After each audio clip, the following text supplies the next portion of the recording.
Hola, hola, hola. Nuevamente aquí en artículo 16, en nuestro querido Salón Eva Perón, que tanto nos gusta hacer este programa desde este salón por todo lo que representa. Como siempre decimos, como siempre dice Alex, estamos en artículo 16, el artículo que tiene que ver justamente con la igualdad en la Constitución. Amamos toda la Constitución, pero este artículo especialmente, porque en este programa justamente de lo que hablamos es de más igualdad y más inclusión. ¿No es así, Alex? Así es, José María, y además con una particularidad que nos encanta, entrevistar mujeres, mujeres que hacen historia, mujeres que hacen leyes, mujeres que militan leyes, mujeres que han hecho y que hacen a la patria, porque este programa igualitario se encarga de mostrar esas voces de mujeres que nos iluminan para seguir profundizando la revolución. Así es, y bueno, justamente la invitada que tenemos hoy tiene mucho que ver con eso, pero vamos a esperar un ratito antes de llegar a nuestra invitada y al tema de hoy, que obviamente es un tema que está muy relacionado con el tema de la igualdad. Es igualdad pura por todos lados, el tema que vamos a tratar hoy. Pero antes quería, y hablando de igualdad, contarles que en esta casa se ha presentado un proyecto de ley que tiene que ver con la prevención de la ludopatía y ha logrado ya tener dictamen favorable. La verdad que es algo muy importante que existan iniciativas de este tipo y que ya estén avanzando y tengan dictamen.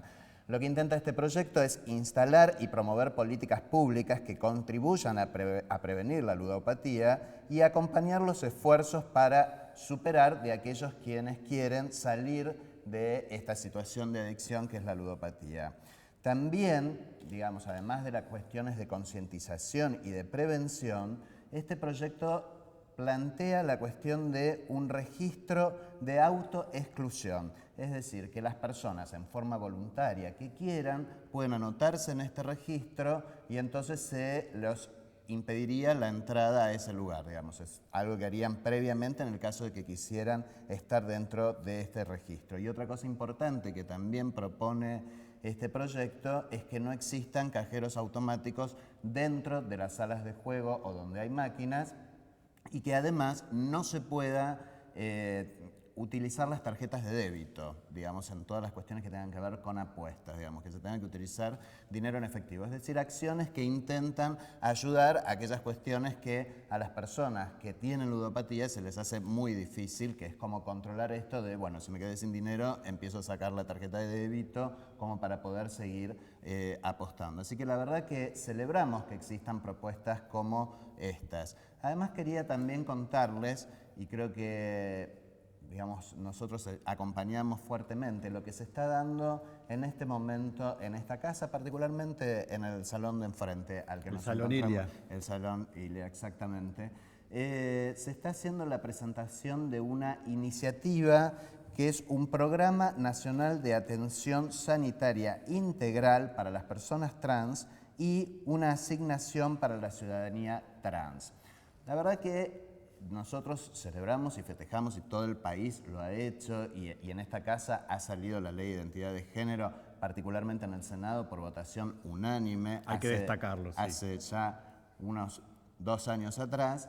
Pero todavía el artículo 11, que es justamente el que prevé y que hace de alguna manera esta ley, a la ley de identidad de género, como una ley única en el mundo, que prevé toda la cuestión de la atención integral de la salud de las personas trans, es un artículo que no está reglamentado. Entonces necesita esa reglamentación para que las personas trans tengan el acceso a la salud, a los tratamientos hormonales e inclusive a las adecuaciones quirúrgicas si así lo desean. Esto es algo que la verdad que viene en déficit, hay muy pocos lugares en el país y hospitales en el país, hospitales públicos en el país donde esto efectivamente se está dando, con lo cual, bueno, viene muy bien que algunas organizaciones de la diversidad sexual estén llevando adelante estas propuestas y estas iniciativas y asimismo, en particular, que se agregue esta cuestión de esta suerte de asignación para la ciudadanía trans que se está pidiendo particularmente para las ciudadanas trans y ciudadanos trans a partir de los 40 años. La verdad que la expectativa de vida de las personas trans está como mucho entre los 35 y 45 años, y esto tiene que ver con la vulnerabilidad específica, digamos, las situaciones históricas de persecución y de discriminación que tiene el colectivo de personas trans. Entonces es muy importante atender esta cuestión, con lo cual obviamente que desde acá, desde Artículo 16, acompañamos estas iniciativas. Por supuesto, porque es una forma de profundizar un camino ya iniciado y además es una deuda que la misma Ley de Identidad plantea, que tiene que ver con la atención sanitaria de las personas trans, con un programa integral para que justamente se detengan las muertes tempranas. Y en ese sentido me gustaría remarcar nuestro espíritu que en este programa siempre tenemos, que por hacer un recorrido histórico, me gustaría hablar de la Revolución de Mayo de 1810 y remarcar que la Revolución de Mayo de 1810 no es un suceso y un evento que fue de un solo día y que terminó a la medianoche del 25, sino que es un proceso que se viene dando, que se viene sucediendo, que venimos revolucionando. Podríamos decir que la Revolución de 1810 está viva, sigue hoy, se sigue profundizando en este tipo de medidas, y destacar a los French y a los Beruti de todo este proceso revolucionario como aquellos dos que tal vez en la escuela nosotros los recordamos como aquellos que pensábamos equivocadamente, ingenuamente repartían cintas celestes y blancas. En realidad, French y Beruti formaban parte de un movimiento revolucionario denominado los Chisperos, aquellos encargados también de encender la revolución en un Buenos Aires donde vivían unas 50 o 60.000 personas, donde había un plan para convocar a un cabildo abierto donde solamente participaran los ilustres, los que podían acceder y podían tener voto, de ninguna manera el pueblo, de ninguna manera lo popular, y aquellos que se encargaron en la plaza diciendo quién entra y quién no entra, también con esas cintas fueron French y Beruti, que hay que decirlo, manipularon las listas de invitados. Ya el 22, en las juntas previas, estuvieron marcando la necesidad patriótica contra los realistas y discutiendo y deteniendo discusiones. Eso French y esos Beruti, que tal vez nuestra historia les dio como un lugar más atrás en los nombres que recordamos, como no han trascendido como próceres, y sin embargo lo son, lo han sido y lo serán, y por todos esos French y Beruti, que son todos los equipos técnicos que acompañan muchas veces a quienes son voceros o voceras de, bueno, como nuestra invitada de hoy, pero también con todos esos equipos que conforman, empujan, militan, conquistan, persuaden, van por los territorios buscando consensos, agitando, iluminando la revolución que no ha terminado ni terminará, y estamos dispuestos a seguir profundizando, y por eso nuestro aporte aquí desde el Senado TV, hoy, como bien lo dijiste, en el Salón Eva Perón, que tanto nos gusta, y en Tardes Federales, cuando termina, comienza Artículo 16, nuestro programa. Es.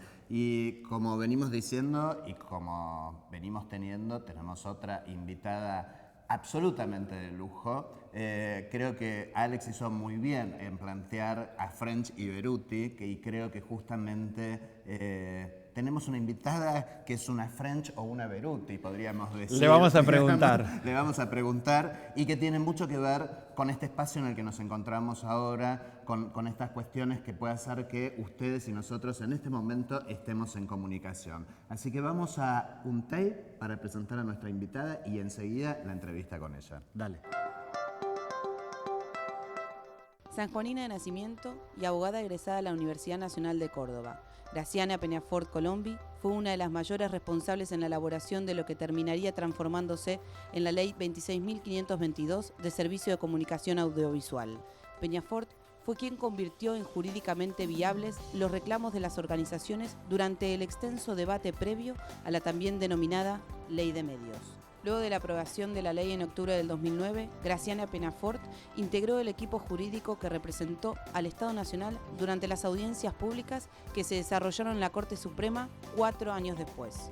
En aquellas jornadas, su intervención fue de las más destacadas y recordadas por la solidez de sus argumentos. No se deseaba reducir la cantidad de licencias del Grupo Clarín.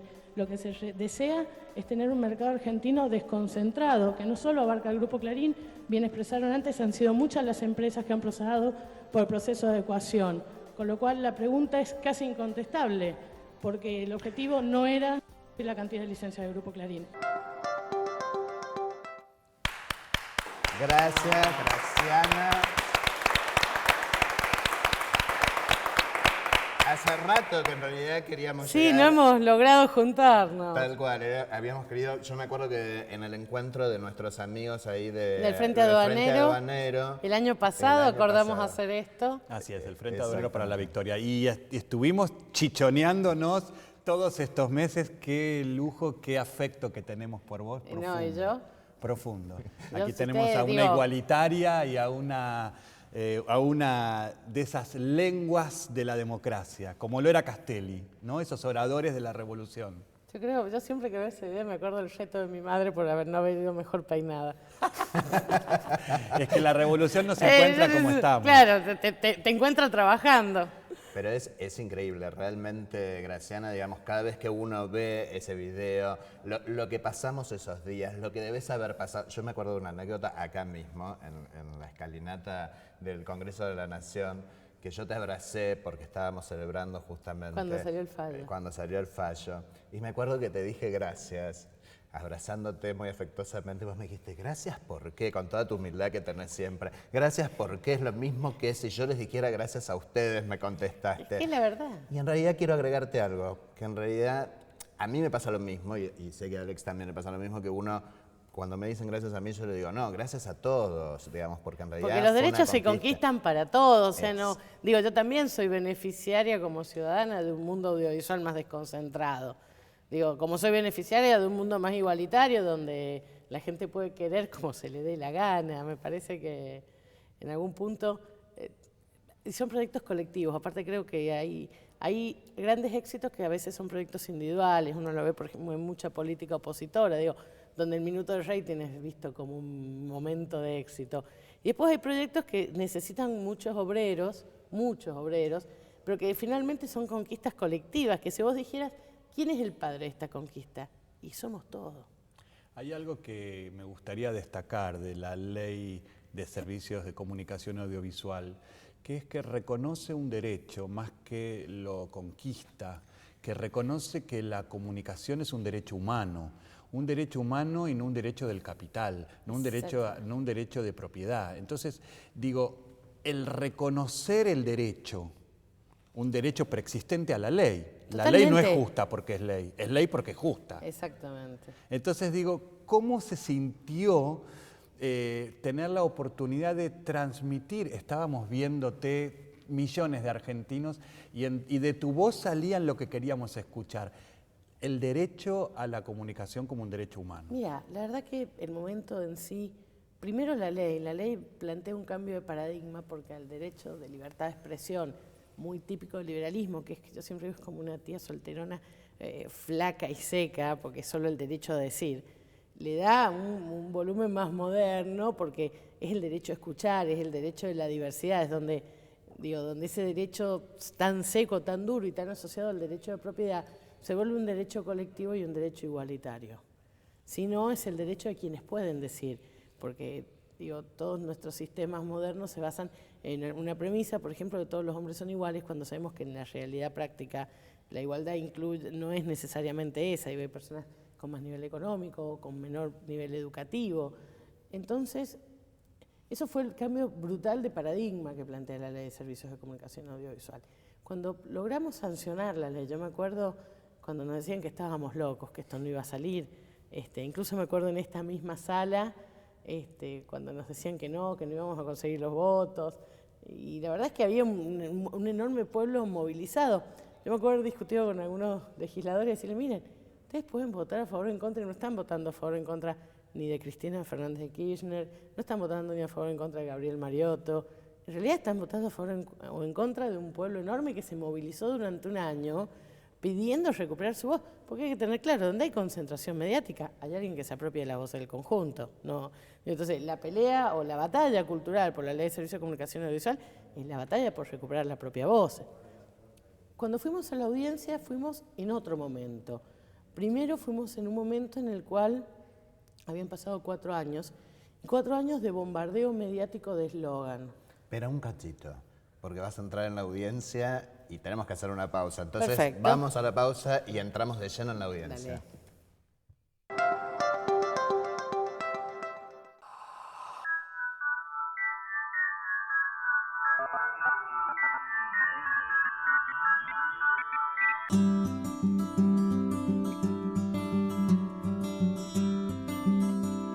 Donar es dar la vida, es dar amor, es la salida, es un comienzo para que estemos mejor.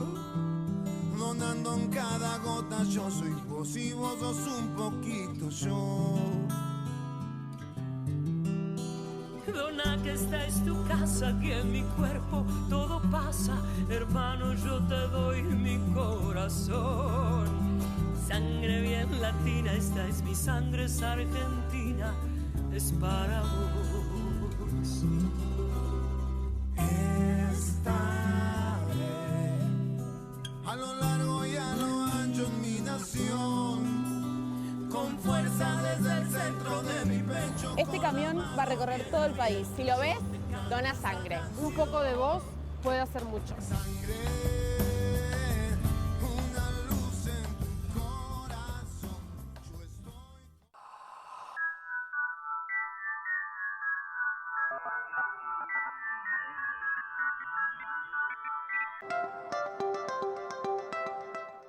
Bueno, habíamos quedado justamente que llegábamos a ese momento que estábamos hablando, al momento de que había que hablar con la Corte Suprema. Sí, sobre todo cómo llegamos ahí.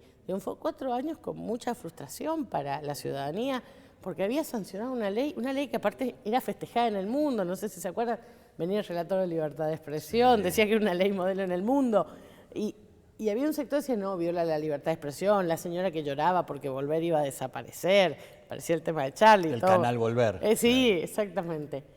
Y fuimos a esa audiencia, la verdad que con una enorme expectativa, porque fue la primera vez en estos 4 años que parecía un lugar de debate más honesto del que habíamos tenido. Digo, el último lugar de debate donde realmente se intentó dar el debate fue en esta misma casa. Después empezó una guerrilla mediática en la cual golpeaban, trataban de incumplir, la guerra de las medidas cautelares. Entonces cuando fuimos a la Corte fue un espacio, si se quiere, una llanura, en el cual cada uno iba a mostrar sus argumentos. Era un momento en el cual no había publicistas detrás, había argumentos, abogados, un tribunal que tenía que decir. Yo creo que eso fue un momento además que demostró claramente qué era la ley. Porque mira, uno puede estar a favor o en contra de la ley ese día, pero vos, por decisión de la Corte, que es un poder del Estado, podías verlo entero, podías verlo editado. La Corte ordenó que se transmitía entero. Hubo canales que pasaron la audiencia entera, hubo canales que editaban. Pero vos podías decidir si veías lo editado o lo veías entero. Y entonces creo que eso puso muy en manifiesto lo que era el poder de la edición. Más allá de lo que fue en sí misma la audiencia, donde lo que se manifestó, de un lado había una posición solventada en doctrina de derechos humanos, en experiencias internacionales, en el trabajo colectivo de más de 2.000 aportes que ha tenido la ley en total, reformas, 24 foros. Digo, la ley es un enorme proceso colectivo.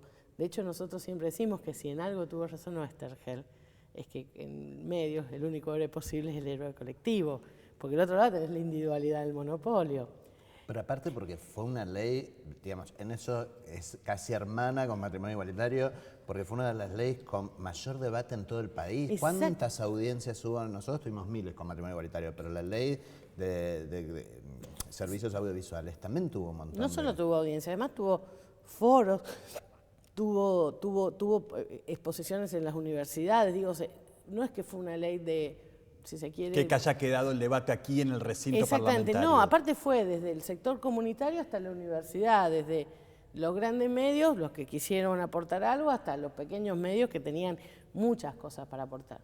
Y yo creo que lo que pasó básicamente es que cuando los eslogans son significantes vacíos de contenido. Eslogans que se permearon a la población a través de medios dominantes que instalaron ideas falsas, pero tan marketineras que eran comprables. Mirá, yo siempre pongo este ejemplo. ¿Ustedes se acuerdan de ese viejo eslogan de Nike?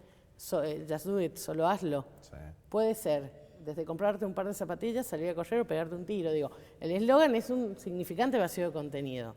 Y después es la subjetividad del espectador el que le pone ahí adentro el contenido.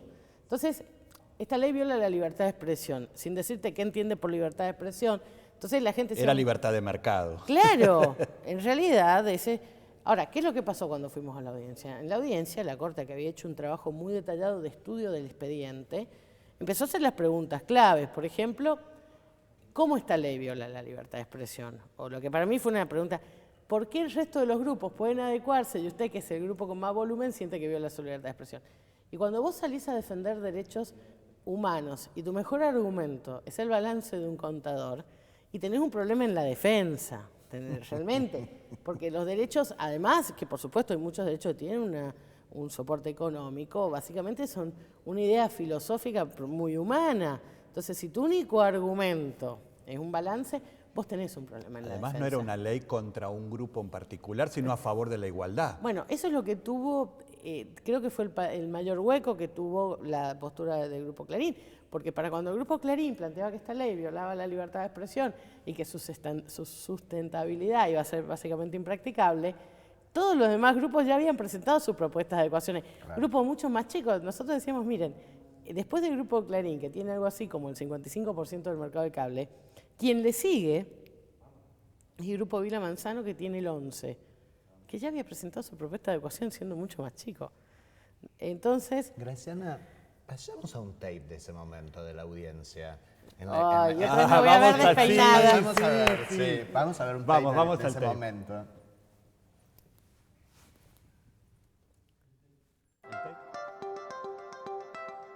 ¿Qué razón la conformación actual del Grupo Clarín obstaculiza los fines previstos por la Ley 26.522 en cuanto a garantizar la pluralidad y diversidad de voces y opiniones? Sí, sin perjuicio de los números concretos respecto a la participación de mercado del Grupo Clarín que va a exponer el AFCA, hay que entender algo. El Grupo Clarín, por la magnitud de mercado que tiene, genera barrera a la entrada de competidores, tiene la posición dominante, por lo tanto, marca precio y condiciones de competencia, y por otro lado ha llevado adelante prácticas predatorias y excluyentes. Tanto es así que su conformación de licencias ha incluido la compra de competidores, no para explotarlo, sino para cerrarlo. Esto ha generado que su posición dominante a nivel nacional esté acompañada de posiciones monopólicas en lo local. A continuación les vamos a decir cuál es la proporción de mercado del Grupo Clarín y por qué es imposible en este marco que es posible avanzar en una desconcentración del mercado y por qué obstruye el cumplimiento de los objetivos de la ley. ¿Cuándo fue, Graciana? ¿En qué momento fue de toda la audiencia que sentiste que se había cambiado la historia? No. Bueno, ahí adentro estás muy concentrado en lo que te están preguntando, en que querés contestar. Y para mí, yo siempre, la historia cambió cuando logramos sancionar la ley, porque por algo habían pasado 30 años presionando para que ninguna ley tomara estado parlamentario. Porque es, la verdad, la pluralidad es una avalancha. Una vez que vos la tenés, el resto es un ejercicio de resistencia. Es decir, pelear porque está el derecho y lo vas a querer tener. Entonces, para mí, el mayor triunfo político fue cuando logramos sancionar la ley. Porque aparte era exactamente lo que ellos habían evitado durante estos 30 años del regreso a la democracia. Entonces, lo de la Corte, yo en el momento, para serte honesta, mi recuerdo, yo estaba muy contenta, me acuerdo, sentía que las preguntas tenían mucho que ver con los argumentos que el Estado había venido diciendo públicamente, explicándole a la ciudadanía. No, yo no tuve la sensación de cambio de la historia, la verdad estaba muy, muy concentrada ahí. Yo me di cuenta que algo había pasado cuando salí, yo salí a fumar un cigarrillo, a decir verdad. Y me fui, y la gente de la Corte, los administrativos, que el día anterior también habían estado, los fumadores nos terminamos encontrando en los mismos pasillos donde se puede fumar. Cuando llegué había unos señores, yo los había conocido, y me dijeron muy bien lo que pasó. Yo dije, ¿qué pasó? Y después cuando vi las repercusiones, a mí me parece que un poco lo que pasó es que los argumentos, uno puede compartirlos o no, pero lo que se perdió es es la posibilidad de construir el mito de la ley sin argumentos, de la ley contra Clarín. Digo, eso fue un triunfo mediático en términos que toda la ciudadanía vio que la ley tenía argumentos, que no era solo contra Clarín, que los otros grupos la podían cumplir. Entonces, me parece que eso es lo que hizo un clic. Pero yo te voy a ser honesta, yo siempre lo he dicho, muchas veces dicen, no, vos hablaste, mira, yo creo que la ley es buenísima, estoy absolutamente convencida. Tanto es Bueno, así, sos parte de la autoría de esa ley. la ley es un trabajo colectivo, Ya lo sé, a mí me tocó... Hace falta una pluma que empuje, Bueno, ¿no? pero hubo muchas plumas. Pero, ¿sabes lo que yo siento? Esto, sinceramente, si yo me hubiese equivocado, me hubiese agarrado un ataque de tartamudez, la ley seguía siendo buena. Creo que un poco lo que había que hacer era volver a explicarlo para romper esta lógica del eslogan. No, es más, yo les voy a ser honesta, yo el video de la audiencia lo vi hace muy poquito por primera vez, ¿no? Porque apenas terminó, dije, no lo voy a ver, si me equivoqué en algo, hasta que no salga el fallo, voy a tener pesadillas con que perdemos por mi culpa y me voy a querer matar. Pero cuando salió el fallo era tan lindo lo que la gente te decía, que viste uno dice, ¿para qué me voy a ver ahí toda despeinada? Pues, nada, no lo vi, lo vi hace, en marzo. Bueno, ahí me dijo, esto es una ridiculez, esto ya es una estupidez. Así que lo vi. Y la verdad que a mí lo que me sorprendió es que las respuestas eran muy obvias, o sea... Días previos a que la Corte convocara a esta audiencia con los amicus también, bueno, ¿no? La tarea de los amicus, yo siempre voy a decir, ustedes vieron lo que eran los amicus que son los amicus curiae, que son, la ley. aclarémosle a la audiencia, que son la figura de los amicus. Son sujetos, son entidades públicas o privadas que proporcionan argumentos de información para colaborar con la decisión del tribunal. Por eso se llama amicus curiae, amigo del tribunal. Entonces, cuando la Corte convoca a los amicus y cuando convoca a las partes, había una sensación de perdón a la Corte Suprema de Justicia, como de tomada de pelo, como que, por lo menos lo digo lo personal, ¿no? Me hago cargo, como que ya está, ya se explicó, ya fue votada, ¿qué más? No me gusta, ¿por qué la Corte hace esto? Y después, cuando vimos las preguntas que hacía la Corte, porque daban una oportunidad de exponer razonamientos, donde algunos, como bien lo decís, caían, donde tantos eslogans vacíos no alcanzaban ni para convencer a la Corte y además habían desgastado de tan repetitivos. Al final creo que lograron en equipo, pero en tu palabra lograste hacer caer uno de los eslogans más trágicos de todos, que es, bueno, dos. Uno era que esta ley era contra Clarín o a favor de un gobierno y era a favor de la igualdad de todos los gobiernos presentes y futuros, a favor del Estado. Y el otro, de la política, y el otro, el más trágico y que tiene que ver con a favor de la política, es que una X número de tapas pueden voltear un gobierno.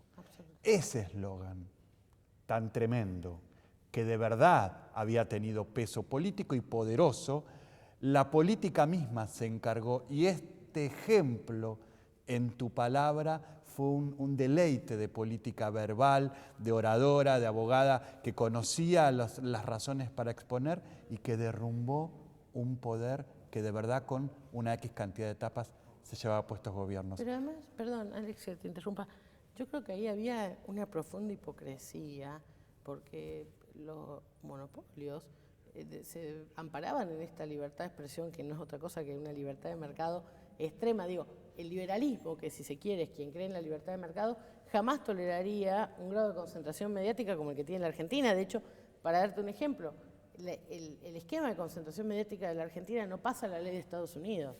Digo, porque si sos liberal en todo.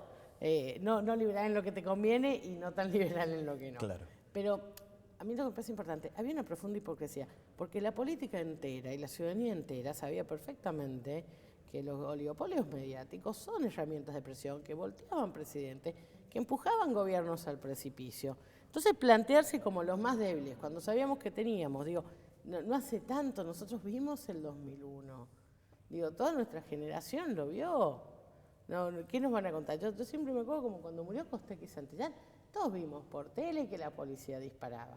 ¿Qué nos van a decir? Idiotas no somos los ciudadanos. Y también esta cosa de no decir lo incómodo, es decir, porque la política decía así, bueno, por ejemplo, un diario puede voltear a un presidente, ahora, cuando ibas a la cuestión pública nadie se animaba a decirlo. Y había que decirlo, miren señores, acá hay una historia de grupos mediáticos que han presionado gobiernos más o menos débiles para obtener beneficios. Estos beneficios han ido en detrimento de la libertad de todos los ciudadanos. Porque si vos, a ver, no sé si, no aseguraría que está bien. Una cosa es que vos obtengas un legítimo beneficio y otra cosa es que tu beneficio sea obtenido a costa de los derechos de los demás. En el caso puntual de la concentración mediática que tiene la Argentina, no solo que además había sido hecha en violación a leyes anteriores, sino que además nos afectaba gravemente. Digo, basta ir al interior del país para ver el nivel de concentración mediática. Ya claro, no solo hablo del Grupo Clarín, yo lo dije en la Corte, en mi provincia pasa lo mismo y es otro grupo económico. Pero además yo creo que lo que fue muy liberador en términos que la audiencia puso de cara a la sociedad nuevamente el debate. Y yo un poco decía esto en relación a lo que pasaba con los amicus. Cuando vimos los amicus de una y otra parte, lo que descubrimos es que ni la Asociación de Radio Abierta, o de Televisión Abierta, o de Cable, digo ATA, ARPA o ATBC, o ninguna de las asociaciones que nuclean medios en la Argentina, iba como amicus de Clarín. Y está claro porque ninguna de esas asociaciones puede pararse frente a sus propios asociados y frente a la ciudadanía y decir no hubo posiciones dominantes o no hubo prácticas predatorias, digo, pues los comen crudos. Claro. Entonces, y por el otro lado vos veías cuáles eran las asociaciones que bancaban la constitucionalidad de la ley. Y eran los organismos de derechos humanos como el CELS, las universidades, las cooperativas. Entonces, la verdad que cuando vos ponderás el hecho individual, digo, la poca representatividad de quienes defendían un derecho de propiedad por encima de cualquier otro derecho, y sobre esto quiero volver después, frente a un derecho colectivo, porque claramente los amicus del Estado eran la representación del derecho colectivo. Uno tuvo la sensación de, está claro, de qué lado están los buenos, en el sentido de qué lado están los que quieren más derecho para más personas. Porque del otro lado había una suerte de sello privado que defendía un derecho de propiedad, que yo creo que hay que tener mucho cuidado con esta defensa de los derechos de propiedad. Yo siempre digo esto, y creo que cuando discutíamos con los compañeros del Frente de Donero, yo les decía, miren, cuando hablan de inseguridad, siempre entienden que la inseguridad es toda violencia contra el derecho de propiedad. Entonces, cuando hay un crimen, un femicidio, lo llaman drama pasional. Digo, y a mí se me ocurre que hay poca cosa más insegura que en tu propia casa. Tu pareja venga, te rocíe con queroseno y te queme. Vamos a hacer una cosa. Vamos a ir a una pausa, volvemos y terminamos una entrevista con Graciana Peñafort, que realmente estamos, mirá, calladitos escuchando. Y lo que es callarlos a ustedes, papá. Felices de la vida. Vamos a la pausa. Sí.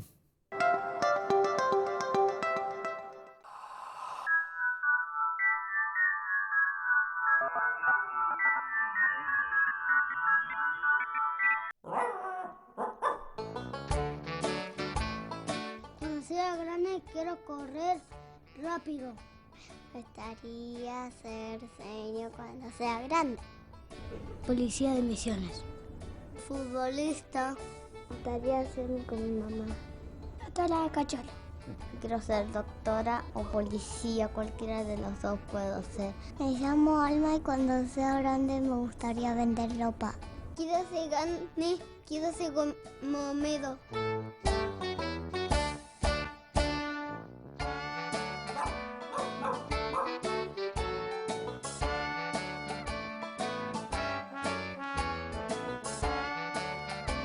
No me gustan los superhéroes. Nunca me interesaron.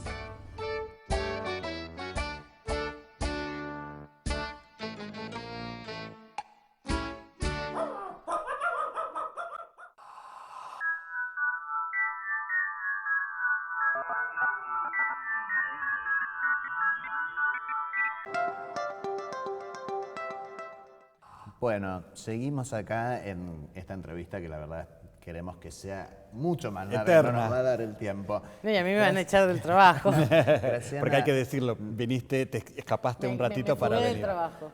Graciana, nosotros siempre en este programa, digamos, hablamos de lo que hemos avanzado, en este caso en esta temática que tiene que ver con esta nueva ley que tenemos de servicios de comunicación audiovisual, y ¿cuál es la brecha? ¿Qué nos queda? En este caso yo creo que deberíamos ir por el lado de la implementación. ¿En dónde estamos y en qué tenemos que seguir?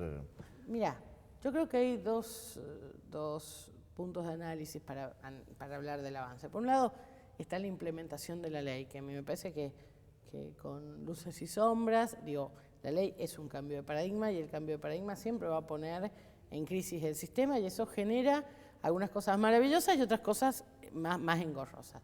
Yo creo que la ley está en un razonable estado de aplicación considerando que una parte muy importante, que es la de concentración, se demoró todo este tiempo. Si vos me preguntás a mí, yo creo que este es el momento de empujar más contenidos. Sí, yo creo que el proceso de desconcentración va a ser lugar a más pantallas y más éter. Pero tenemos que estar listos para llenar esas pantallas y esos éter de contenido. Y yo festejo las políticas al respecto, como los planes de fomento del INCA, el ACUA, el BACUA, que producen contenidos. Pero me parece que hay un desafío, tenemos que producir más contenidos y contenidos que tengan que ver con la diversidad. Y además creo que hay una cosa que es, ya no sé si llamarla filosófica, pero que tenga que ver con nosotros como espectadores. También hay que entender que la mutación de un lugar, de un universo cómodo, donde hay verdades únicas, también nos deja muy cómodos a nosotros, con esto de la gente dice, bueno, la gente dice que se usa el rojo y usamos todos rojo. Digo, en un mundo diverso esto va a cambiar y esto también nos va a enfrentar a nosotros con nuestros propios prejuicios, es decir, con nuestros propios miedos, las cosas que nos van a mostrar. Creo que también hay que hacer una educación del ciudadano en la tolerancia. Es decir, porque vamos a empezar a ver cosas que nos van a molestar, pero nos van a molestar desde el punto de vista que no estamos acostumbrados. Nosotros tenemos un ojo ya entrenado, un formato televisivo o una manera de ver radio. Nos vamos a encontrar con nuevas formas que nos van a parecer realmente muy disruptivas. Entonces vamos a tener que aprender a ser más flexibles en los criterios estéticos y además mucho más tolerantes en los discursos que van a circular, porque la libertad de expresión te va a permitir que circulen todo tipo de discursos y algunos te van a molestar, no te van a gustar.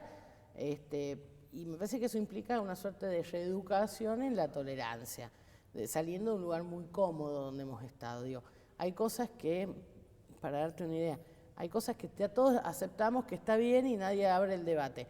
Yo cuando pasaba en el verano el tema de los linchamientos, yo me horrorizaba de la frase, dijo una jueza de la Corte Suprema, que linchar a un ladrón es un delito. Yo decía, pará, el ladrón es un ser humano, pero no tenemos ni siquiera el ojo entrenado. Yo decía, ¿qué pasa si hubiese dicho, dice una jueza de la Corte Suprema, que linchar a un comunista es un delito? Ahí sí tenemos el reflejo de que hay una categoría discriminatoria. Bueno, vamos a tener que generar los nuevos reflejos porque no los tenemos, entonces hay ciertos discursos que nos van a confrontar. Y después creo que eso, en cuanto a la ley, también me parece que es el desafío de los nuevos desafíos donde la tecnología en esta materia está jugando un papel fundamental que tiene que ver hacia dónde avanza la comunicación. Yo creo que ahí el desafío es la Internet. La red es básicamente una plataforma por la cual circula nuestra vida y a medida que pasa el tiempo va a circular cada vez más. Y ahí tenemos debates enormes. Digo, ¿qué vamos a hacer con la propiedad de las redes? ¿Cómo vamos a hacer con los derechos de autor? Es decir, porque hay bienes culturales, entonces, ¿qué vamos a hacer? ¿Vamos a seguir persiguiendo penalmente a quienes comparten estos bienes en Internet o vamos a generar nuevos modelos de negocio? ¿Vamos a permitir que la competencia sea porque tenés redes, aunque estas redes sean de baja calidad, o vamos a impulsar redes abiertas en la cual la competencia sea por la prestación de servicios? Digo, estos no son temas menores y además son temas que, como pasaba antes con la ley de servicios, están muy invisibilizados porque el mercado está tratando de quedarse claramente con esa cuota de poder que le da la implementación de tecnología. Pero además hay que entender una cosa, hoy la ONU considera que si bien Internet no es un derecho humano, sino la plataforma para el ejercicio de derechos como el derecho a reunión o el de libertad de expresión, yo creo que en el futuro Internet va a ser parte constitutiva de los derechos humanos porque muchos de esos derechos solo los podés ejercer a través de Internet. Digo, y pienso desde los derechos educativos hasta sacar un turno para hacer el DNI, sacás el turno por Internet. Entonces, sí, es parte constitutiva. ¿Te pueden cobrar un canon por el acceso? Entonces, ¿qué vamos a hacer? Vamos a pensar siempre en redes privadas. Son dudas. Yo tengo mi respuesta, elaborás alguna y en elaboración otra. Pero ahí hay un futuro enorme y hay que entender que eso es una puerta al mundo. Y tenemos que pensar si vamos a permitir que nos cobren un peaje para entrar al mundo. Y lo está diciendo alguien que es una súper usuaria de internet. Yo soy una enferma. Sí, aparte, bueno, tienen Twitter, es @Graciana... Gracias Penafort. Gracias Penafort, cierto. El futuro llegó hace rato, como dice el Indio Solari, y aquí nos lo relató. El pueblo originario Solari. Tal cual. Yo les quiero decir una cosa, que si la queremos seguir escuchando a Graciana ahora tiene un nuevo programa que se llama De Pechera Vale Doble. Exactamente. En AM530, que es la radio de Madres, así que bueno, si quieren la podemos escuchar, AM530 los domingos a las 12 del mediodía. A las 12 del mediodía. Y a ustedes les va a gustar, ¿saben lo que hacemos? A mí entrevistamos la gente que creció en democracia. Pusimos discrecionalmente todos aquellos que crecimos en democracia. Si tenemos puntos en común, cómo somos como generación, qué entendemos por política, qué entendemos por poder. Si somos felices, estamos preguntando si nuestros caminos de vida como generación nos permite ser más o menos felices.